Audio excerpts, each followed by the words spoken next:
on the line.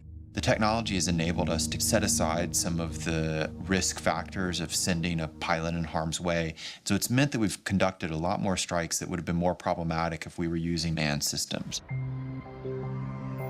The U.S. claims drones have decimated al-Qaeda's top leadership while causing limited civilian casualties.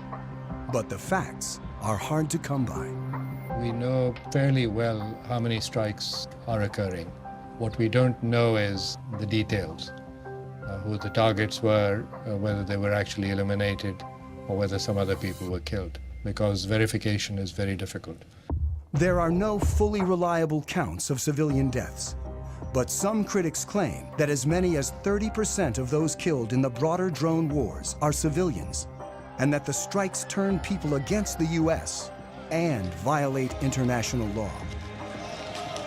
After more than 10 years of attacks, the U.S. officially acknowledged its use of drones to target al-Qaeda members in April 2012, when presidential advisor John Brennan gave a speech.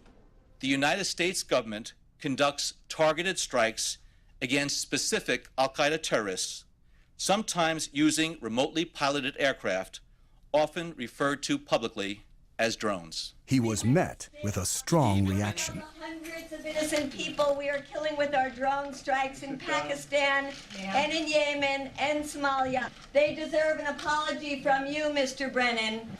I speak out on behalf of the Constitution, on behalf of the rule of law. I love the rule of law. I love my country. You are making us less safe by killing so many innocent people around the world. Shame on you. Thank you. It's very critical that the U.S. public understand what is happening with the use of this technology, because it is being done in the name of the United States. Drone technology enables America to strike virtually anyone, anywhere with ease, regardless of national boundaries. You've seen the deep controversy that surrounds these strikes in places like Pakistan or Yemen or Somalia, and a whole new series of questions for international law. The fact that you're not flying a human being across a national boundary still makes it an invasion of a country. We've entered an era where we are conducting an array of operations using unmanned systems that in a previous generation we would have called war, and we would have treated like war. When you're conducting more than 300 airstrikes into a country, you're conducting the equivalent of at least an air war campaign, but we don't call it that now. Drones can strike with pinpoint precision, but their visual sensors are limited in ways that lead pilots to make mistakes. As they stand now, the limitations they have with the Predator is not being able for the pilot to look around and see what's going on. When the operator zooms in to see detail, it's like looking through a soda straw, and the pilot loses the broader picture. These individual little small sensor balls could generally see only a very small area on the Earth, even if you're up at 20,000 feet. I can't look out and see that maybe there's something else going on outside and around me. So the crew's grasp of the situation can be limited. And when they zoom in, they sometimes lose sight of key details on the ground. This secret 2010 transcript, obtained by journalists through the Freedom of Information Act, reveals what can go wrong. While supporting forces on the ground, a Predator team mistook a convoy of Afghan civilians, including women and children, for militants. The pilot asks, "Is that a rifle?" The answer is, "Can't really tell." After hours of monitoring, the ground commander calls in a strike. And 23 civilians die, in part because of limitations of the sensors. But engineers are working to create new sensors that can see more in greater detail than ever before. Today, we've developed sensors that can watch with an all-seeing eye and see an area about the size of a small city, all at one time. This is the next generation of surveillance. For the first time, we actually have permission from the government to show the basic capabilities. It is important for the public to know that some of these capabilities exist. Engineer Yanis Antoniadis designed the new sensor, known as Argus. With 1.8 billion pixels, it's the world's highest resolution camera. Argus fits inside this pod that attaches to the belly of a UAV. But because much of the work is classified, we can't see the sensor itself. Because we are not allowed to expose some of the pieces that make up the sensors, so you get to look at pretty plastic curtains. Also known as Wide Area Persistent Stare, Argus is the equivalent of having up to 100 predators look at an area the size of a medium-sized city at once. This image was taken 17,500 feet above Quantico, Virginia, and covers 15 square miles. This whole image is at a very, very fine resolution. So if we wanted to know what is going on in any spot along this image, say near this building at this intersection, we can generate a moving image that shows what's going on in the area. Simply by touching the screen, Antoniadis has opened up a window showing a detailed area, while still maintaining the broader context. And everything that is a moving object is being automatically tracked. The color boxes represent that the computer has recognized the moving objects. You can see individuals crossing the street. You can see individuals walking in parking lots. There's actually enough resolution to be able to see the people waving their arms or walking around, what kind of clothes they wear. And you could pick the location of where you produce these images anywhere in the entire field of view. Antoniadis can open up to 65 windows at once and can see objects as small as 6 inches on the ground. From even 17,500 feet, the white thing that you see flying around is a bird. Argus streams live to the ground and also stores everything, 1 million terabytes of video a day, which is the equivalent of 5,000 hours of high-definition footage. So you can go back and say, I would like to see what happened at this particular location 3 days, 2 hours, 4 minutes ago, and it would actually show you exactly what happened as if you were watching it live. To create the world's highest definition camera, Antoniadis needed to design a new imaging chip. But DARPA, the project's funder, wanted to move fast and keep costs down. So he borrowed technology that most people have in their pockets. Inside this cell phone, we find a tiny little camera. So if you were to take off the majority of it, you'd be left with an imaging chip. If you were to take 368 of these and make a big mosaic out of them and start shooting images, now you have Argus. Unlike the Predator camera that limits field of view, Argus melds together video from each of its 368 chips to create a 1.8 billion pixel video stream. This makes it possible to zoom in and still see tremendous detail. Whether Argus has been deployed in the field is classified. I'm not at liberty to discuss plans of the government, but if we had our choice, we would like Argus to be over the same area 24 hours a day, 7 days a week. That's not very easily achievable with manned platforms. This is where UAVs come in, and they're absolutely the perfect platform. Argus may be mounted on an armed UAV like the Predator, a long-range platform like the giant Global Hawk, or a development craft called the Solar Eagle that may someday stay aloft for years at a time. The U.S. Air Force right now has the ability to archive every single video that comes off of every single UAV. We're moving to an increasingly electronic society where our movements are going to be tracked. While technologies like Argus are expanding the reconnaissance power of UAVs, unmanned aircraft remain vulnerable in other ways. The Air Force's large drones still crash more often than manned planes. The $100 million Global Hawk is nearly 3 times more likely to crash than the U-2 it was designed to replace. Even if there's no pilot to lose, When a drone goes down, it can still be a problem. It doesn't take a thermonuclear brain surgeon to figure out that if you are operating a highly advanced, technologically capable system, that you'd prefer not for it to fall into adversary hands. In 2011, an American spy drone, the RQ-170 Sentinel, was lost over Iran. There was a problem with the aircraft, and it landed in an area it shouldn't have landed in, and that's about all I'm gonna say. The Iranians claim they hacked into the drone's control system and took over the craft. And in theory, it is possible to take over any computerized system. You could never call up Maverick in his F-14 if the movie's, Top Gun, and you say, Maverick, talk to me, Goose. Recode all American jets as Russian jets. Tom Cruise would have, laughed his weird cackle and said, no way, man. With a computer, you can do that. Either jam it or even more so, co-opt its operations.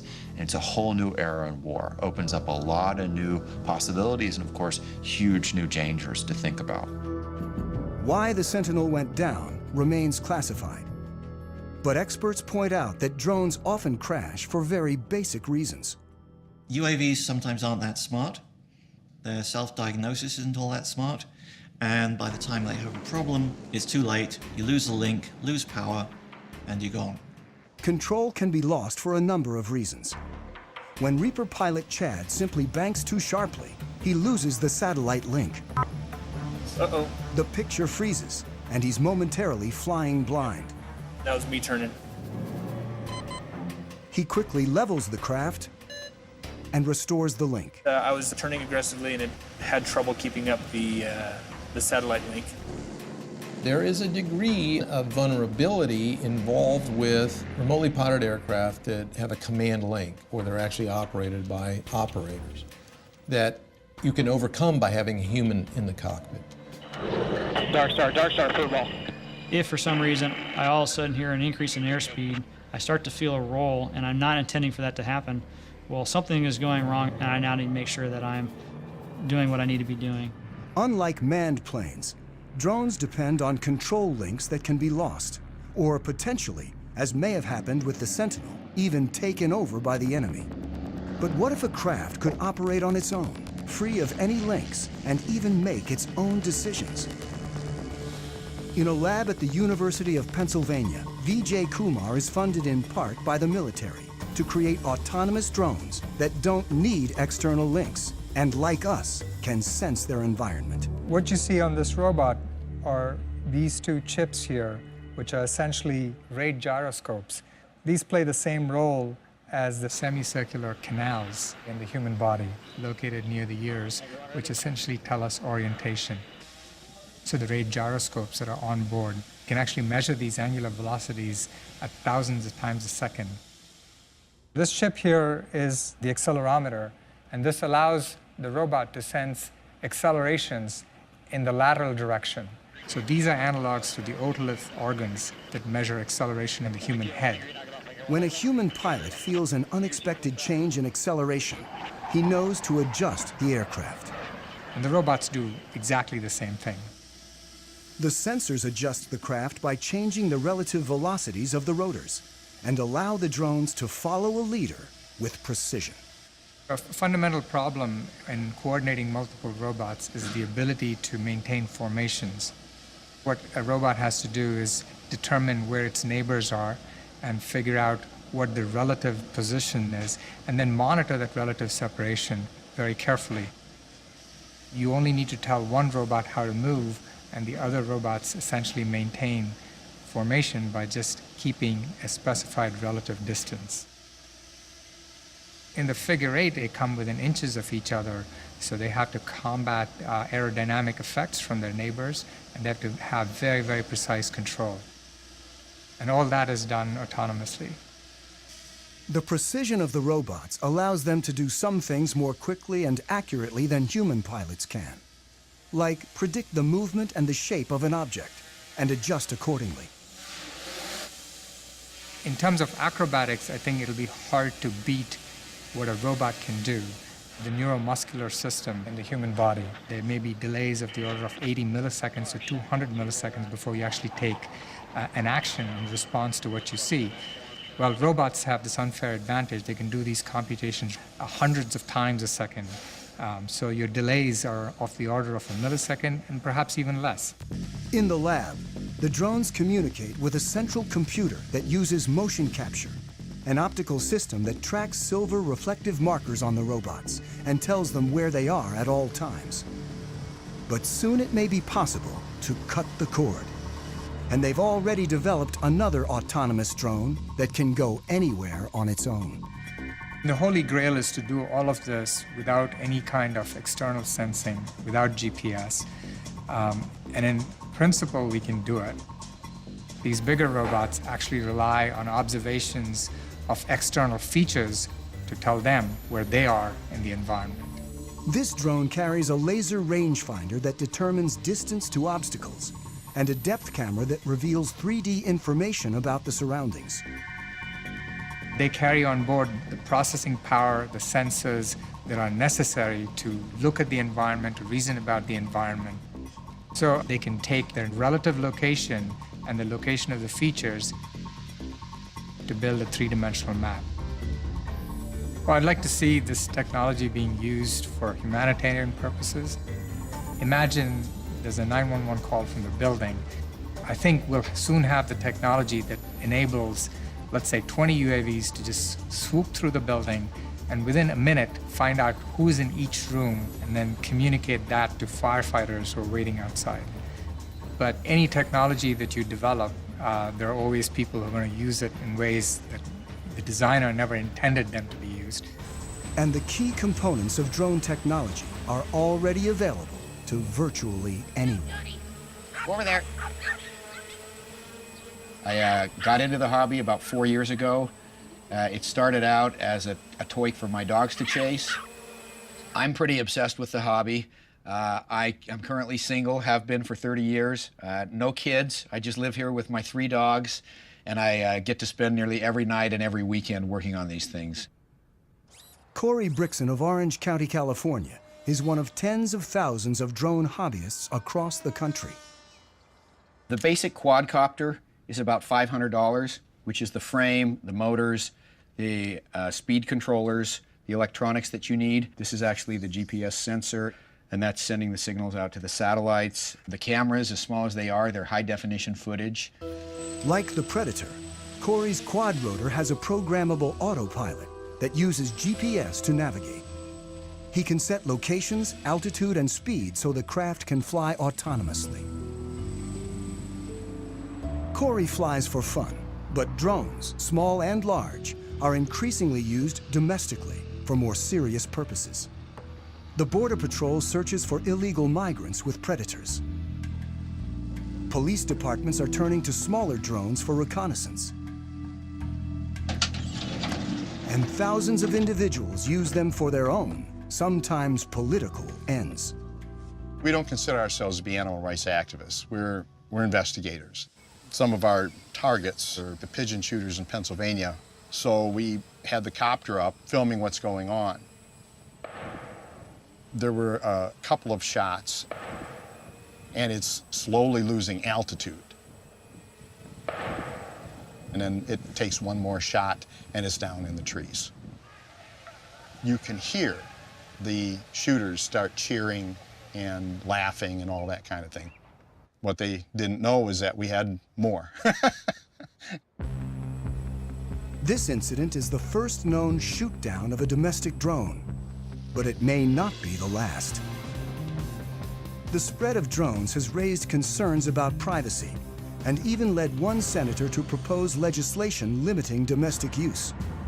I think anybody that can use a device to peer into your activities, even if it's from the air outside your window or the air above your property, I think there's a right to privacy, and I'm all for making sure that, you know, all these drones don't come back from Afghanistan and Iraq and get put to purpose here that isn't consistent with our constitutional bearings. The worry is that in 2 or 3 years, we'll have 30,000 drones crisscrossing the sky, accumulating all this information. It's a game changer, but it's not just an American revolution. There are more than 55 other countries right now that are building, buying, or using military robotics, particularly in the air. Iran recently announced it has its own armed drone with a range of over 1,000 miles. It's not known whether any of the technology was adopted from the lost U.S. Sentinel. But in the drone's arms race, the U.S. is constantly developing new technologies, like a small flying camera with a twist called Switchblade. The Switchblade will launch out of this tube, and the wings, the tail, the propeller will all spring open.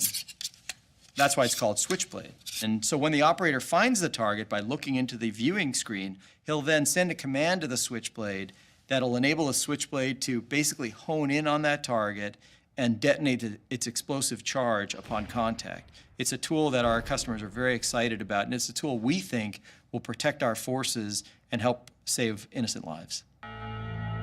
Switchblade's already been deployed, and a killer drone that may someday replace a manned fighter is on the horizon. And it's really about a decade ago, some folks got together and they said, what if we want to put unmanned aircraft on an aircraft carrier? How do we do that? This X-47B prototype is the world's first tailless fighter-sized drone. But it's still a year or two away from its first goal, to take off and land on an aircraft carrier. We're maturing the technology required to take this unmanned vehicle to land on the flight deck autonomously. We're focusing on the mechanics of landing the aircraft, where you have a predetermined position that you're targeting to, and the aircraft can react very quickly to changes in that environment to put itself on that pre-planned position. The system has a lot of sensors, a lot of instrumentation on it, so it knows how all of its subsystems are behaving. It knows how its engine and all of its control surfaces are performing at any time. It'll turn where we expect it to turn, it'll come back when we expect it to come back, and it'll land on the runway that we planned.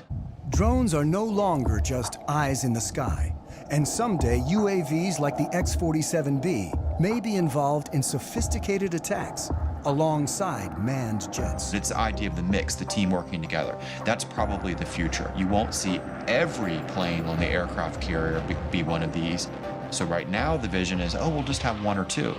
But when they get them and maybe they prove more useful, then it may be, well, we don't want one or two, we want a squadron. It's a lot like if you look at the first use of mechanized forces. Originally it was lots of horses and just a couple of trucks and tanks, and then you saw things change and change and change over time. We'll probably see the same thing happening with robotics. As drones like the X-47B mature, they'll become more autonomous, likely conducting bombing runs, then more complicated air-to-air operations. Even as policymakers debate the rules of engagement for drones, technology is moving forward toward a time when drones might operate with intelligence that more closely resembles our own. But for now, they can't do what a pilot can. When you get an aircraft like this over hostile territory, you'll have potential targets or threats that will pop up unplanned. So what we haven't done yet is develop the technology that would then react to those unplanned targets or threats. Thank you very much for coming to Pax River today. I think UAVs of the future will certainly be able to exhibit increased levels of autonomy. But I think if you were to ask most autonomy researchers or most AI researchers about whether the rise of the machines type scenario is a real concern, their response would be, we should be so lucky. And in fact, if we could get little slivers of that kind of adaptive and cognitive capability into systems, that would be a very significant breakthrough over where we stand today. Angry T-class check.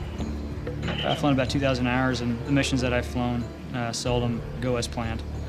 There's a lot of pieces that you cannot plan for. Nothing replaces the human being in a tactical environment, seeing what to do next and why not this and why not that. Cactus 1539 hit birds. An Airbus 320 with 150 passengers goes into a flock of Canadian geese and needing to land. I can't do it. I'm going on the Hudson. You want to be in a robotic 320 in that situation? Or do you want Sullenberger to land you? Because you can't anticipate everything. This ability to respond to the unknown may be the final hurdle if drones are ever to fully replace manned planes and start making decisions on their own. I think we're far, but let me say, I am the last guy who says, impossible. As human ambition drives innovation forward, the only thing that's certain is that the Predator and other drones of today are nothing compared with what's to come. Ultimately, DARPA's mission is the creation and prevention of strategic surprise. So if we are successful, we will all be surprised. Historically, you look at when the Wright brothers first flew in 1903. 100 years later, we were actively flying remotely piloted aircraft. So we're kind of on the ground floor now. There's nowhere to go but up.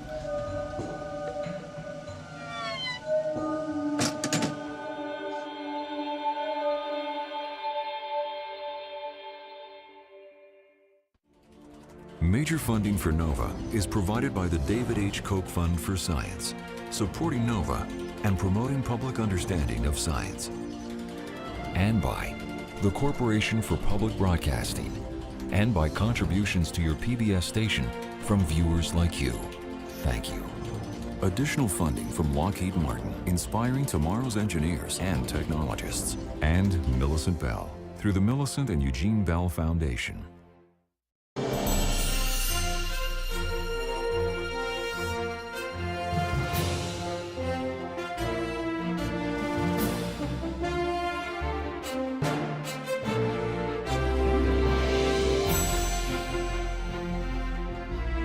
This NOVA program is available on DVD. To order, visit shoppbs.org or call 1-800-PLAY-PBS. NOVA is also available for download on iTunes.